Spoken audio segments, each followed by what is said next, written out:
তো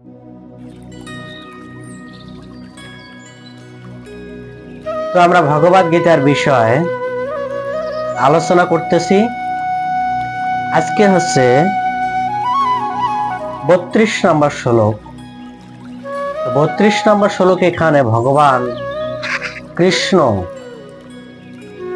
যুক্তি দেখিয়েছেন যে ক্ষত্রিয়রা যদি সেই যুদ্ধে দেহ বা প্রাণ ত্যাগ করে তাহলে তারা অটোমেটিক কি করেন? স্বর্গে চলে যান। কোন যুদ্ধে? না ধর্মযুদ্ধে, জড়জগতের যুদ্ধে না, ধর্মযুদ্ধে। সেই যুদ্ধে যদি প্রাণ ত্যাগ করে তাহলে সে ক্ষত্রিয় অনায়াসে সে ভগবত ধামে ফিরে যায়। তো সেই কথা 32 নম্বর শ্লোকে আলোচনা করা হয়েছে। আমরা 32 নম্বর শ্লোক শ্রবণ করব এবং শ্রবণ করার পর এই শ্লোকের পরিপ্রেক্ষিতে আমরা বিস্তারিতভাবে আলোচনা করব যতটুকু সম্ভব। যদশ্রিয়া চায়পন্নম স্বর্গদ্বারোপাবৃতম সুখীনম ক্ষত্রায়ণে পার্থ লভন্তে যুদ্ধায়মদৃশ্যম। এই শ্লোকের অনুবাদে বলা হয়েছে, হে পার্থ, না চাইতে যে সব ক্ষত্রিয়ের কাছে স্বর্গদ্বার উন্মোচনকারী এই প্রকার ধর্মযুদ্ধ অংশগ্রহণ করার সুযোগ আসে তারা সুখী হন। এখানে আমরা বুঝতে পারলাম ভগবান কি বললেন। কেননা ভগবান একথা কেন বললেন? এই জন্য বলছেন, এতক্ষণ ভগবান তাকে আত্ম সম্বন্ধে বিশেষণ জ্ঞান প্রদান করেছেন অর্জুনকে। এখন অর্জুনকে ভগবান যখন আত্ম সম্বন্ধে জ্ঞান প্রদান করা হয়ে গেছে, আমরা কালকে সকালে আলোচনা করেছিলাম ক্ষত্রিয় এবং বৈশ্য এবং বর্ণের মানে সমাজ ব্যবস্থা পরিচালনা করার জন্য যে চারটি স্তর তৈরি করা হয়েছে, এই চারটি স্তরের মাধ্যমে কি করতে পারে? সমাজকে সুন্দরভাবে পরিচালনা করতে পারে। আজকে যুক্তি দেখানো হয়েছে যে ক্ষত্রিয়রা যদি ধর্মযুদ্ধে প্রাণ ত্যাগ করা হয় তাহলে তারা কি করেন? না চাইতে স্বর্গের দ্বার উন্মোচনকারী যুদ্ধ যদি এসে যায় তাহলে সে অটোমেটিক সেই যুদ্ধে যদি পরাজিত বা প্রাণ ত্যাগ করে তাহলে সে স্বর্গ লাভ করে। এটা ভগবান আজকে অর্জুনকে কেন এই কথা বললেন? কারণ একটু নিয়ম আছে। কি নিয়ম আছে? যে ব্যক্তি মনমরা বা যে ব্যক্তি দুঃখে থাকে তাকে উৎসাহ প্রদান করার জন্য কিছু আনুষঙ্গিক বিষয় প্রদর্শন করতে হয়। আনুষঙ্গিক বিষয় মানে কি? কিছু উৎসাহ প্রদান করার জন্য তাকে কিছু লোভ দেখানো হওয়া উচিত। যেমন সাধারণ কাস্টমার যদি কোনো কোম্পানির জিনিস কেনে তাহলে কি করে? না, সেই কোম্পানি বিভিন্ন লোভনীয় সারপ্রাইজ দেয়। সারপ্রাইজ কি? যেমন একটা জিনিস, একটা মোবাইল কিলো, সে কি করবে? 20% বা 10% ছাড় আছে। এই যে লোভনীয় লোভটা, অফারটা, এটা দেওয়ার কারণ হচ্ছে কোম্পানির কি, যাতে কোম্পানির জিনিস আরো দ্রুত গতিতে প্রচার হয়। ঠিক সেরকমই ভগবান অর্জুনকে এরকম কথা বলছেন। কেন? কারণ অর্জুন ক্ষত্রিয়।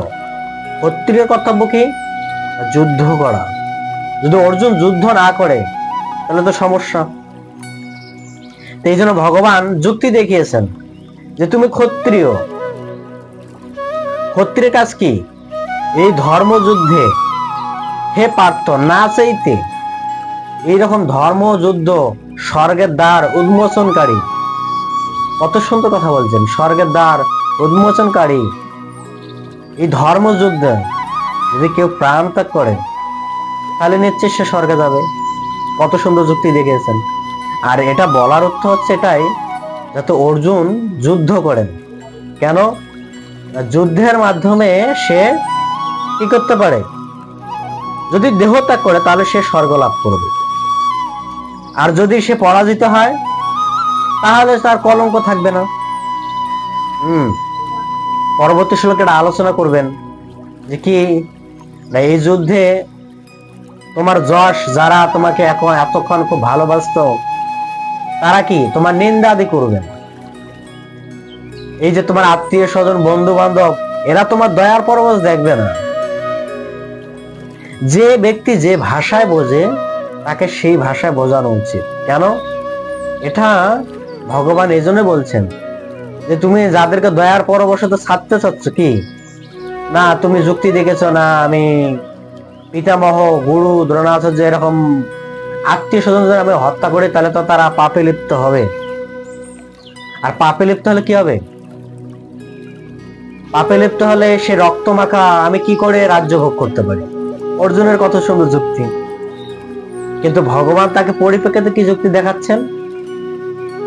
মানলাম তুমি যে যুক্তি দেখা সুন্দর, অনেক সুন্দর কথা, কিন্তু তোমাকে এটাও মনে রাখতে হবে যে যাদের কারণে যাদেরকে তুমি দয়ার পরবশ করছো তারাই তোমাকে একসময় কি তাচ্ছিল্য তুচ্ছিল্য করবে, অর্থাৎ নিন্দা আদি করবে।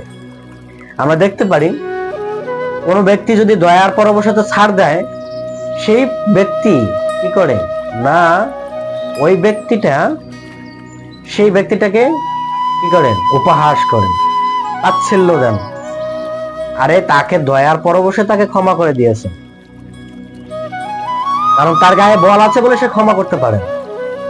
ঠিক অর্জুনই সেরকম মনোবৃত্তি দেখেছিলেন, কিন্তু ভগবান বলছে না দেখো এরকম করলে সমস্যা, এই তোমার বন্ধু বান্ধব আত্মীয় স্বজন যারা আছে সবাই তোমাকে নিন্দা করবে। আর তুমি ক্ষত্রিয়, যদি তুমি যুদ্ধ না করো আর তোমার এই নিন্দা আদি শোনার থেকে আর তোমার এই পৃথিবীতে মরে ভালো, মানে মরে যাওয়াই ভালো, তোমার বেঁচে থাকার দরকার নেই তো। কেননা বেঁচে থাকলে তো তোমাকে এই নিন্দা আদি শুনতে শুনতে তোমার এমনি অর্ধেক মৃত্যু। আর যশমান পুরুষদের একটি নিন্দা মানে কি, যশমান পুরুষদের যদি একটু সম্মানে আঘাত লাগে তাহলে সে কি করে সুইসাইড করবে, সে এটাকে মেনে নিতে পারে না। কেননা এটা হচ্ছে তোমার গুণ। এখানে ভগবান যে আজকে এই কথা বললেন, বলার হচ্ছে এটাই যে ক্ষত্রিয়ের কর্তব্য হচ্ছে কি, ক্ষত্রিয় কর্তব্য যুদ্ধে অংশগ্রহণ করা এবং তারা সুখী হন, সুখী হন। এদিকে যদি রাজ্য পায় সেটাতে সুখী, ওদিকে কি ধর্মযুদ্ধ করে প্রাণ ত্যাগ করে তাই স্বর্গে চলে যাচ্ছে, লস নাই। ভগবান তাকে বলছে দেখো লস নাই, দুটোই লাভ আছে। যদি দুটোই লাভ হয় তাহলে আমার করা উচিত না। আমি যদি স্বর্গে যাই তাহলে স্বর্গে গেলে কি ধর্মযুদ্ধ করে প্রাণ ত্যাগ স্বর্গে গেলে আমি স্বর্গ ভোগ করব কেন? যেহেতু আমি ধর্মযুদ্ধ করছি।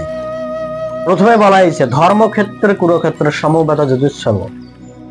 এটা হচ্ছে ধর্মক্ষেত্র যেখানে স্বয়ং ভগবান কৃষ্ণ পার্থ সারথি রূপে তিনি রথ পরিচালনা করতেছেন। আর সেই স্থানটা এত মহিমান্বিত যেখানে ব্রহ্মা আদি ৬০,০০০ মুনি ঋষিরা যজ্ঞ করেছেন সেই স্থানটাকে। এই জন্য সেই স্থানটাকে ধর্মস্থান বলে প্রতিপন্ন করা হয়েছে। কেননা যেহেতু মুনি ঋষিরা সেখানে ৬০,০০০ বছর যজ্ঞ করেছেন, যজ্ঞ করার পরে কি করেছেন, সেই যজ্ঞে ব্রহ্মা এসেছেন, ব্রহ্মা প্রসন্ন হয়ে তাদেরকে বর দিয়েছেন। আমরা দেখতে পারি কত মহৎ জায়গা, সেখানে অধর্মের প্রভাব বিস্তার কি করে পাবে। এই জন্য ধৃতরাষ্ট্র সন্দিগ্ধ ছিলেন, মানে কি বিষণ্ণ ছিলেন না, যুদ্ধটা এই জায়গায় হওয়া ঠিক ছিল না। প্রথমে এই কথা বলছেন সঞ্জয়কে, কিন্তু সঞ্জয় তো ঘরে থেকে বসে বলছেন কি পাল্লা করেছেন। কারণ যারা অধর্ম করে তারা ধর্মস্থানে গেলে তাদের হৃদয়ে কি হয়, একটা ভয় কাজ করে যে এখানে গেলাম কি না কি হয়। তাই আমরা দেখতে পারি শ্লোকে আমরা আলোচনা করছি যে হৃদয়ে পাণ্ডবদের শঙ্খধ্বনি শুনে ধৃতরাষ্ট্র পুত্রদের হৃদয় বিতীর্ণ হয়েছিলেন, মানে কি ভয় কম্পিত হয়েছিলেন। কেননা সেখানে মহারাজ যুধিষ্ঠির, অর্জুন, ভীম, নকুল সহদেব ভগবান কৃষ্ণের মহান মহান কি ভক্ত এবং ভগবানের শঙ্খধ্বনি। ভগবানের শঙ্খের নাম কি? পাঞ্চজন্য ঋষিকেশ। পাঞ্চজন্য এই পাঞ্চজন্য ঋষি দৈত্যকে বধ করে সেই শঙ্খ সংগ্রহণ করেছিলেন ভগবান কৃষ্ণ। আর সেই শঙ্খ তিনি বাজিয়েছিলেন কোথায়? না, ধর্মক্ষেত্রে। এই জন্য আমরা দেখতে পারি যে এই বিষয় আজকে এই যে কথাটা বললেন কৃষ্ণ, কথাটা বলার হচ্ছে অত্যন্ত তাৎপর্যপূর্ণ। কেননা সব রকম এখানে বলছেন, প্রভুপাদ তাৎপর্য বলছেন যে পরাশরমুনি বলছেন ক্ষত্রায়হি প্রজনম রক্ষণম শাস্ত্র পাণিনাম প্রদাদন্ত নিজত্তম পরস্যে ক্ষত্রিয় ধর্ম পলায়ন্তম। যেখানে বলছেন যে ক্ষত্রিয় কি কয়েকটা গুণ আছে, সেই গুণটা কি? ক্ষত্রিয় কখনো ক্ষত্রিয় প্রজা পালন করবেন, সব রকমের দুঃখ দুর্দশা থেকে রক্ষা করবেন। তারপরে কি? ক্ষত্রিয় ধর্ম রক্ষা করবেন, নিয়ম শৃঙ্খলা বজায় রাখবেন, অস্ত্র ধারণ পূর্বক দণ্ডদান করতে হয় এবং বিরোধী ভাবাপন্ন রাজ্য সৈনিকদের বধ করতে। ঠিক আছে? তারপরে কি? এবং ধর্মের ভিত্তিতে পৃথিবী পালন করা উচিত। এই যে ক্ষত্রিয় কয়েকটা গুণ প্রভুপাদ বলছেন, কিন্তু আমরা দেখতে পারি এগুলো নেই, কারণ কলিযুগে কোনো ক্ষত্রিয় নেই, সব বৈশ্য। এই জন্য কলিযুগে সবসময় কলহ লেগেই আছে, কেউ কলহ ছাড়া ভালো বা থাকতে চায় না।